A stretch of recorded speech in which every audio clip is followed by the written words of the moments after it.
Historic talks between the United States and Cuba got off to a rough start today when the U.S. refused to change its policy that gives Cuban refugees here automatic legal residency.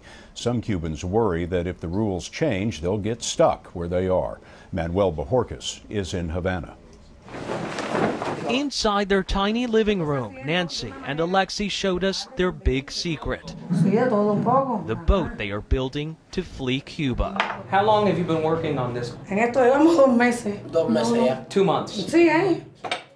Nancy told us work is slow. Parts are bought on the black market, and some of the wood comes from a coffin maker.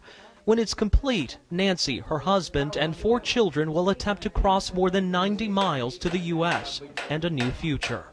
Nancy says her family has been marked ever since she joined a dissident group in 2008. What do we do, she says. How do I support my children? My daughter can't work. My son can't work either because this country doesn't have jobs for them.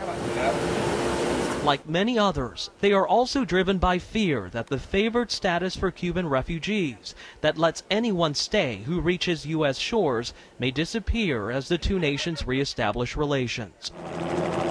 More than 370,000 Cubans have left for the U.S. over the past decade. Last month, the U.S. Coast Guard captured or turned away 481 Cubans, nearly twice as many as the year before. Both nations have worked to ensure legal migration, with the U.S. issuing at least 20,000 visas to Cubans per year.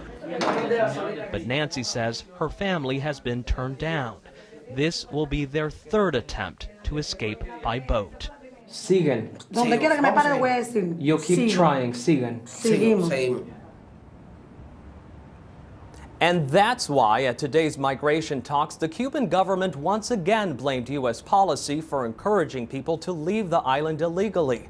But Scott, a U.S. official in Havana today, said Washington remains committed to its current approach. Manuel Bojorquez above Havana Harbor for us tonight. Manuel, thanks.